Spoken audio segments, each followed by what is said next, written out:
It's a pleasure to have you join us on Nationwide today. We are live on the network service of the NTA.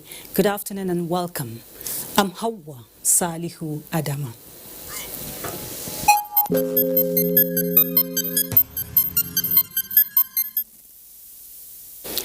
Let's begin with the latest figures from the NCDC on COVID-19. At about midnight on May 27th, 2020, the Nigeria Center for Disease Control confirmed 389 new cases of COVID-19 in the country.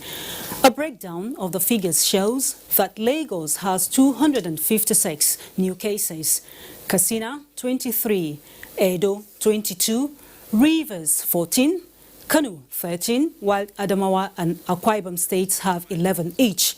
Others are Kaduna 7, with 6 each for Kwara and Nasarawa, 2 each for Gombe, Plateau, Abia, Delta, Benue, Niger, Kogi and Oyo states. Imo, Borno, Ogun and Anambra states also recorded 1 case respectively. Following this development, Nigeria now has a total of 8,733 cases of COVID-19, out of which 2,501 were discharged. Unfortunately, 254 patients have now died of the virus. And a report just in says the Minister of Niger Delta Affairs, Godswill Akpabio, has directed immediate closure of the corporate headquarters of the NDDC Port Harcourt temporarily as a result of suspected outbreak of COVID-19. Akpabio also advised all staff currently exhibiting symptoms not to panic but report to the nearest NCDC center in Port Harcourt for evaluation and possible treatment. The minister assures workers of the Commission of further actions which will be communicated to them. The numbers of COVID-19 cases in Nigeria keep rising. Medical experts advocate more strategic monitoring as well as effective enforcement on compliance with safety measures. This was part of submissions by guests on NTA's program, Good Morning Nigeria, while discussing situation report of COVID-19 in states. Olusheye Adeagbo completes the report.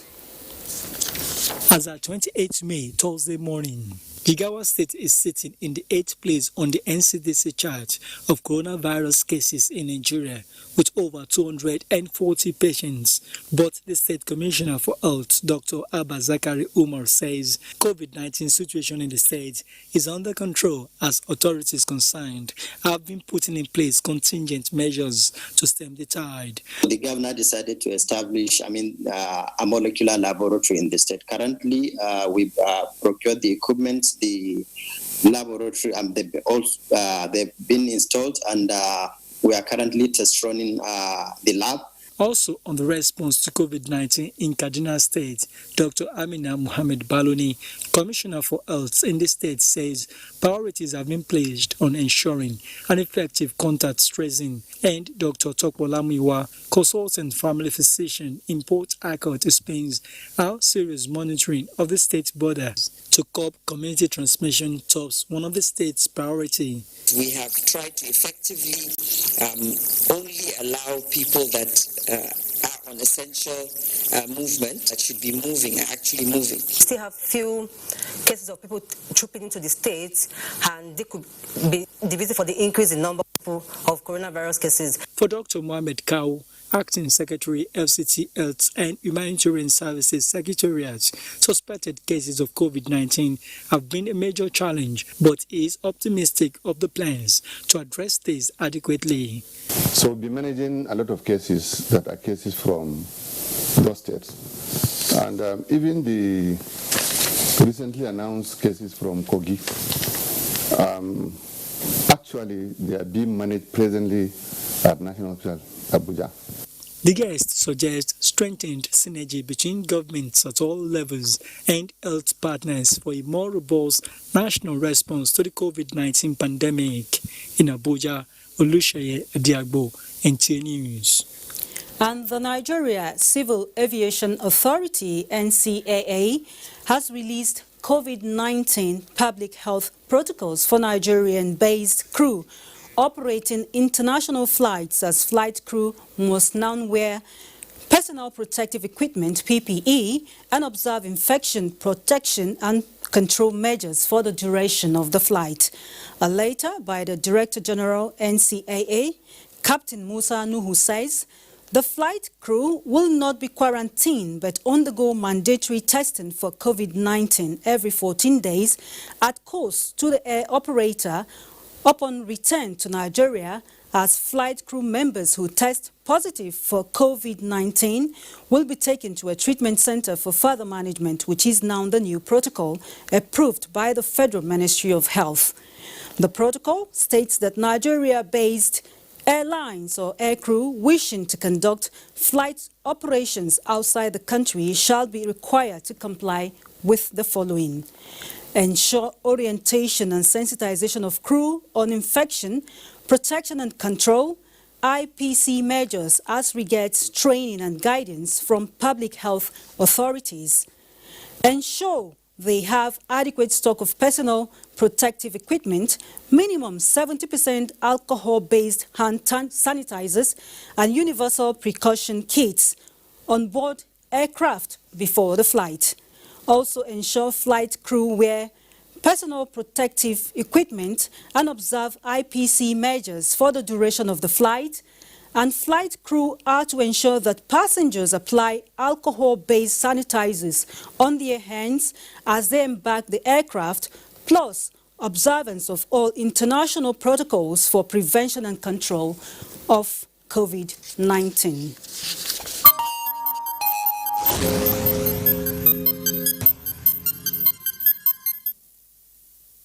And in less than 24 hours, it will be May 29th, 2020, marking the end of the first year of the second four-year term of President Muhammadu Buhari's administration and the fifth year of the government in office. Available statistics released by the Media Office of the President indicate that the administration has made productive impact in almost all the facets of Nigerian life. The three umbrella areas on which where government based its interventionist agenda are security, reviving the economy with particular emphasis on job creation, especially for youth, and fighting corruption.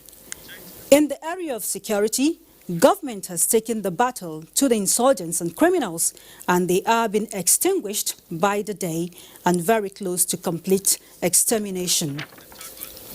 Similarly, the economy, which was long dependent on a monoproduct, petroleum, is being retooled and refocused with diversification as a task that must be accomplished. Agriculture has also been given a boost. Manufacturing has got a shot in the arm, and solid minerals are contributing a large chunk to the gross domestic product. The country is very close to food security, with most of the grains no longer imported. On the war against corruption, there have been aggressive fiscal reforms and plugging of leakages in such a way that seems to say, commit the crime, do the term. Sectorial analysis of the giant strides in the past 5 years will come in our subsequent bulletins. And it's now time to join Adeola in our Lagos Network Center for more reports. Hello, Adeola. You're on.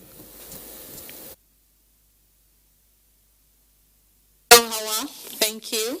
And for stories from this end, from all indications, the nonchalant attitude of some individuals in public with regards to safety measures is capable of slowing down the ambition for a COVID-19 free country.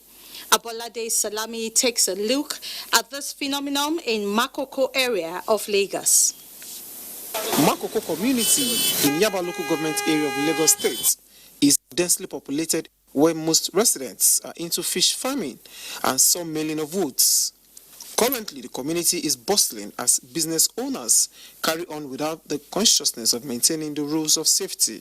As for people, you see so many people, they are not using their mask. Maybe we did some enforcement, I don't know. but people are not really complying with it. Even though you go to come. How much 1500 you go back? Some people from what salaries now we had said that go back around those go down the was you go run come. While most residents feign ignorance about the necessity of wearing face masks and keeping social distancing in the public, it was observed that commuters in public buses and passengers in tricycles were maintaining these rules. Even we also fear the sickness. If you notice that you don't cover your mouth with mask, we do not like to carry you. Like this garage now, everything is, all the conductor, driver use the cover. Two people in the box. Concerned individuals residing in the community are appealing to authorities to enhance enforcement in order to prevent community spread of COVID-19. In Lagos, Abolade Salami, NTA News. Contrary to earlier speculations, the Marine Beach Bridge in Lagos will not be closed this week. This development, according to the Federal Ministry of Works and Housing, is to enable contractors work on making alternative routes better motorable. Dotun Oguyemi has the report. Most motorists were wary to ply this route, which is the Marine Bridge leading to Apapa.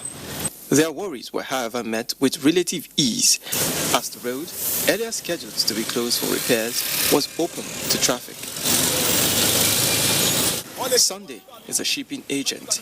He says the timing for repairs is right, as the bridge has been subjected to unusual dead weight from being used as a truck park. It's good to do the road, but the second way, you have to pity the masses that going to walk to our Papa here. The Marine Beach Bridge is a critical infrastructure. It not only links the Apapa port, but also the Western Naval Command of the Nigerian Navy, and also serves as an access route to Ajegunle, one of the most popular communities in Lagos. The Federal Controller of Works in Lagos, Engineer Olukayode Popola, says the delayed closure of the bridge is to allow for palliative works to be carried out on alternative routes. Closure that we are going to do is going to be partial. Partial in the sense that we are not going to close the entire width of the bridge. We are going to close one lane at a time, and then the vehicle can go inside Apapa and come out of Apapa using one lane. In a related development, the Federal Ministry of Works and Housing has reacted to speculations circulating on social media that Lagos residents should avoid the Third Mainland Bridge. We should disregard that news. Please, the road is safe, the bridge is safe, very comfortable to ride on. The Controller of Works stated that scheduled repairs on the Third Mainland Bridge will soon commence and was delayed as a result of COVID-19. In Lagos, Dotun Okunyemi, NTA News. Nationwide will continue with Hawaii in Abuja after this break. To stay on.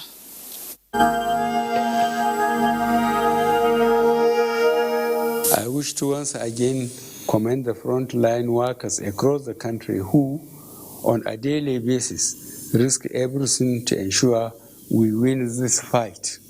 For those who got infected in the line of duty, rest assured that government will do all it takes to support you and your families during this exceedingly difficult period.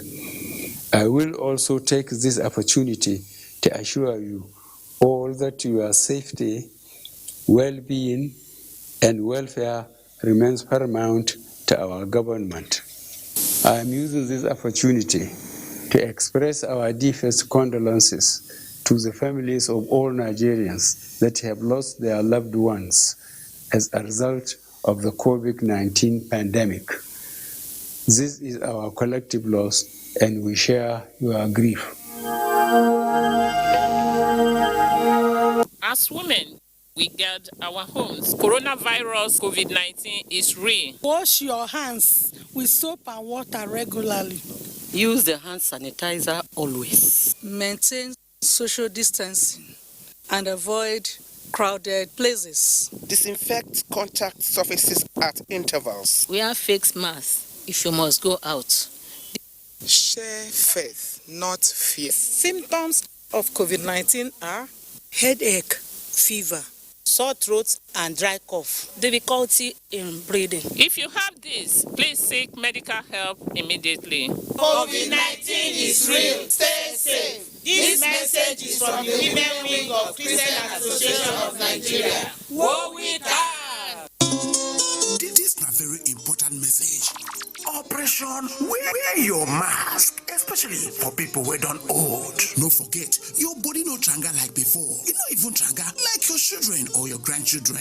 So therefore, always wear your mask for this pandemic period. No they to receive visitors, so even if not your grandchildren.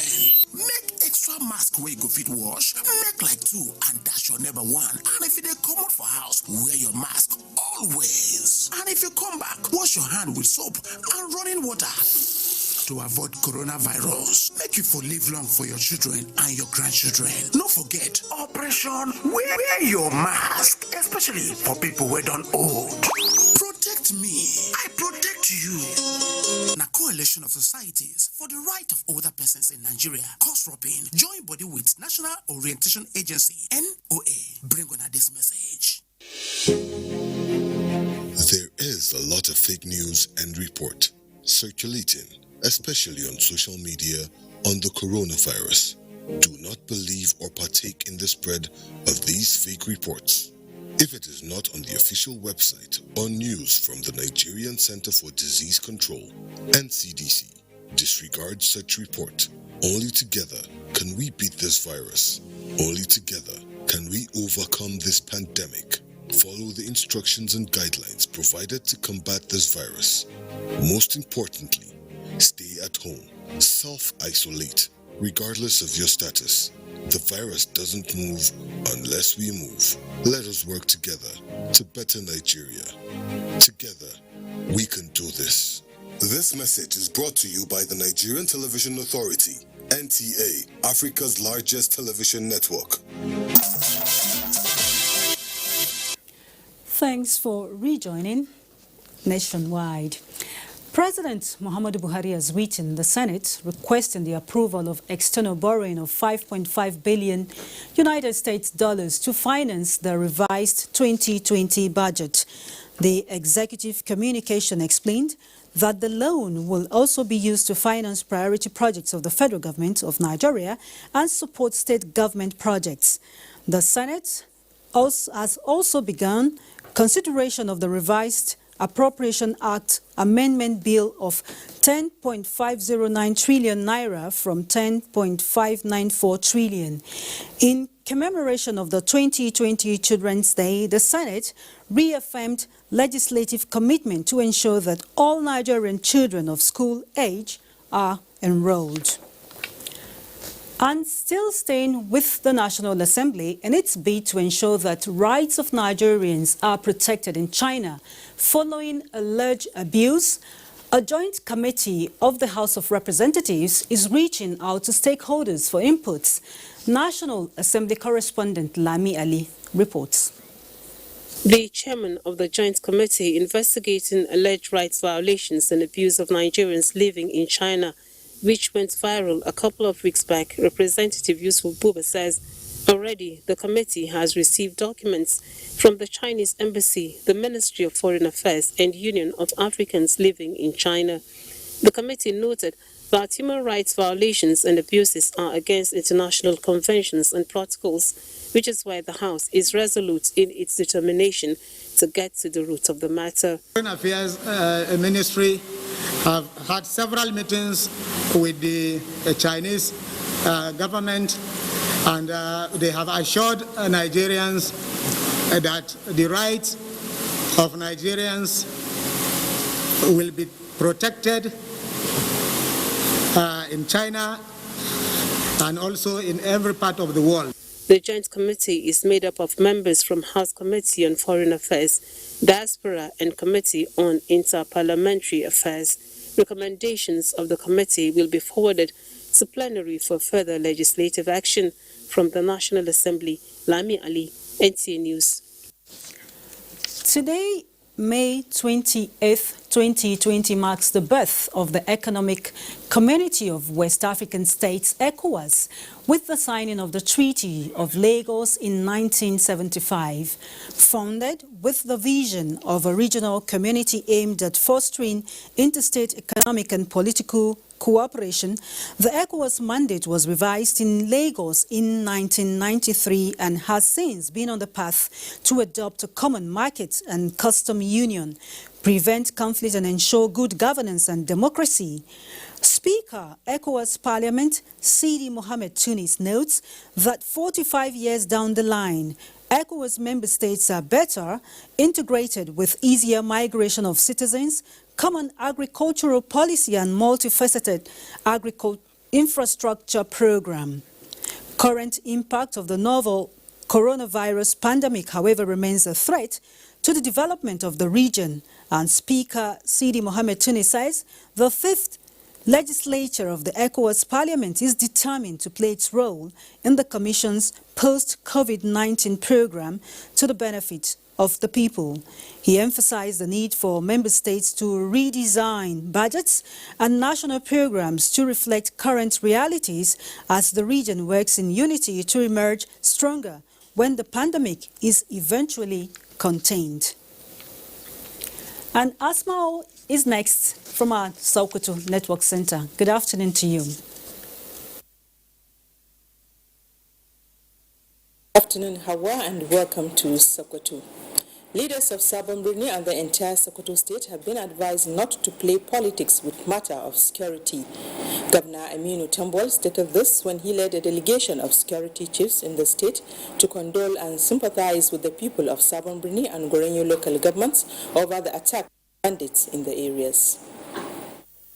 The visit was informed by the recent banditry attacks that claimed some lives at Garin Faji, Garin Bature, Kwakwazo, and the Kagara communities of the areas. Condoling the families of the deceased victims and the people of the areas, Tambol said state government is working closely with the federal government toward checking the activities of bandits in the state, while calling for sustained support from the people of the areas to security operatives. Tambol said part of the recent measure put in place by the federal government is its plan to establish a mobile police squadron at Sabon Birni to nip in the bud the activities of bandits in those areas.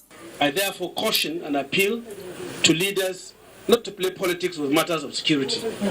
We must not play politics with matters of health and development. Partisan politics should be set aside. We should all come together and work together as leaders of our people to ensure that we secure our people, we bring development, and we engender peaceful coexistence and cooperation and cohesion. During the visit, community stakeholders refuted claim that soldiers from Niger Republic have been checkmating the activities of bandits in the border communities of the state. Tambol noted that he confirmed the spuriousness of the claim after consultations with stakeholders, including security chiefs. In Sokoto, Dalatu Abdullahi, NTA News. Governor Aminu Waziri Tambol has commended the federal government for establishing the police trust fund, hoping that it would help in addressing most of the challenges facing the force. Dalatu Abdullahi reports that the governor made the remarks while inaugurating the state branch of the Community Policing Advisory Committee. Community Policing Advisory Committee is a reflection of the current administration of the Nigerian force derived from Force Order 291. The order empowers the force to engage in active partnership with law-abiding citizens and government agencies to check rate of crime, reduce public fear, and ensure safety of the communities. The mission is to bring together all the relevant stakeholders actively participate in the proper policing of the communities. The aim of the Federal Police, Haji Muhammad Abubakar, is to change the narratives from traditional policing to modern concept of policing, that is community policing. Until unless as governments were able to address needs in terms of manpower, in terms of training, retraining, in terms of provision of modern equipment, in terms of provision of vehicles, and even firepower, we may not get to the level of comfort that we can say Nigeria is being policed. The 7-member police advisory committee is to be chaired by Chairman, Council of Traditional Rulers of the state, and saddled with the responsibility of coordinating and dealing appropriately with all the community policing matters. In Sokoto, Dalhato Abdullahi, NTA News.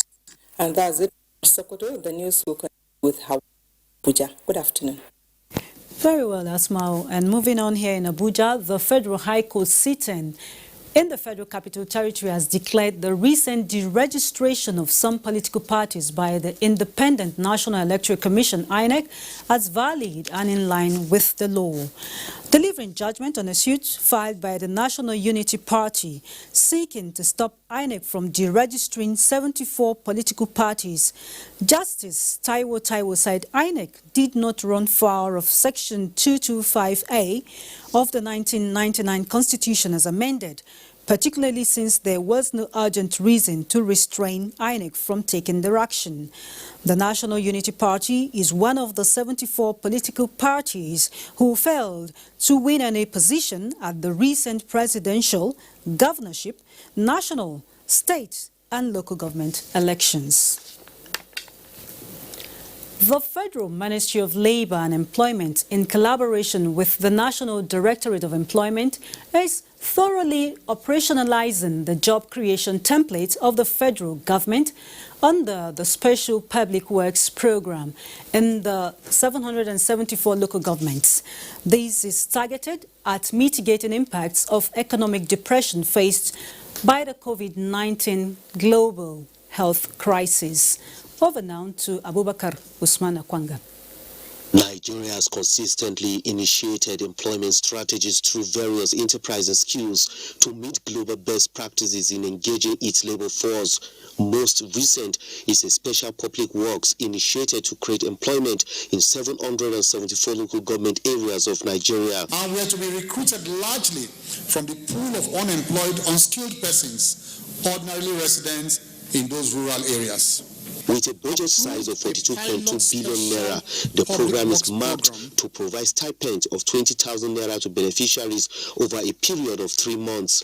The Minister of State Labour and Employment, Festus Keyamo, SAN, explains that the criteria for selection of employees will be determined by 11 members committee to be inaugurated across the Federation ahead of execution on the first day of October 2020, and a comprehensive data will be developed to fast-track payment by CBN through verified bank details.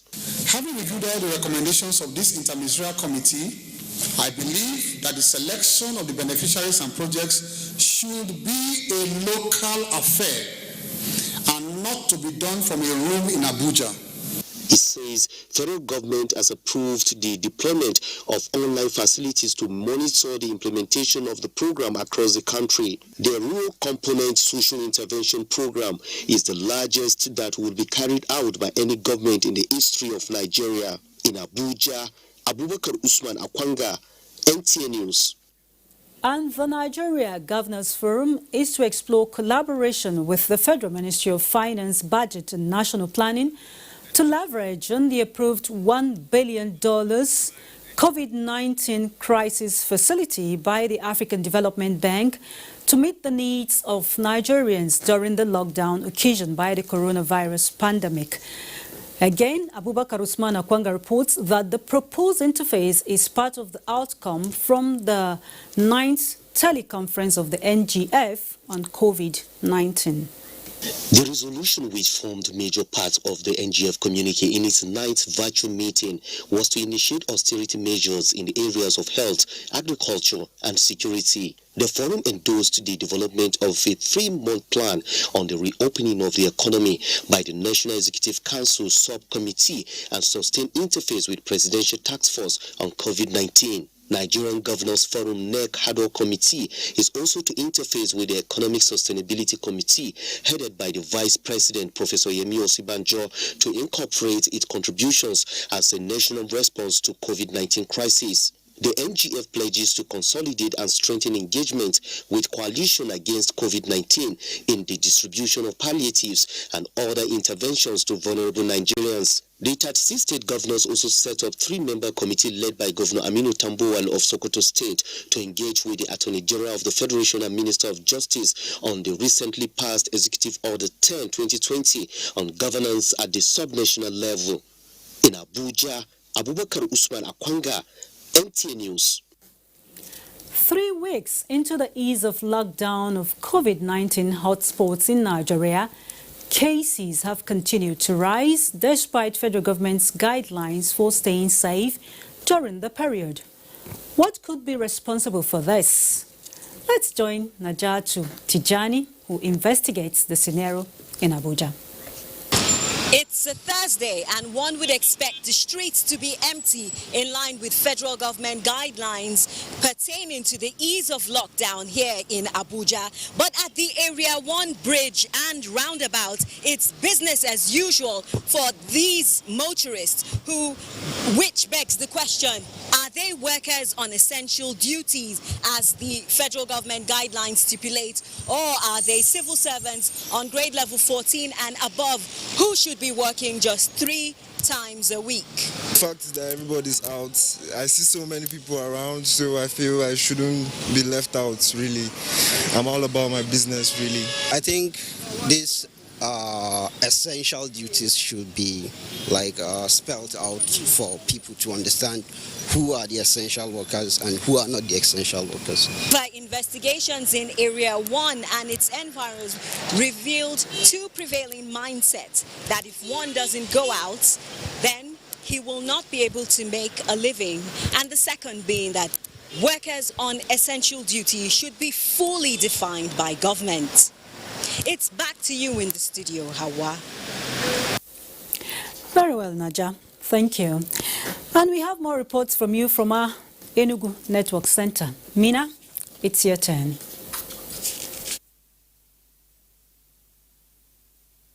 Thank you, Hawa. Good afternoon and welcome to Enugu. The Imo State government has reaffirmed its determination to continue to strive to curtail the spread of COVID-19 in the state. The chairman of the State Task Force on COVID-19, Professor Morrissey, who made the position of government known while addressing news in the recent the state, as declared by the NCDC. The index of COVID-19 in most states, the government has continued to evolve measures. Each spread, 7 cases so far recorded have all been discharged. With the recent announcement of 26 cases in the state by the NCDC, chairman in the task force COVID-19, Professor Morrissey, who says taken from travelers who were intercepted by security personnel attached to the Imo border.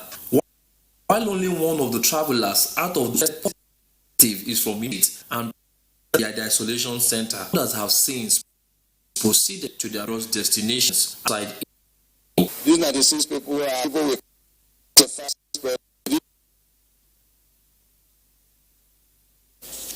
We sincerely apologize for the unsteady video from our Enugu Network Center. We continue here in Abuja, where political and traditional leaders in Benue South Senatorial District have agreed to work with security operatives to stamp out crime and violence from the zone. They said these at a peace and security meeting with Governor Samuel Utom at the Government House in Makudi. Charles Abba has the details.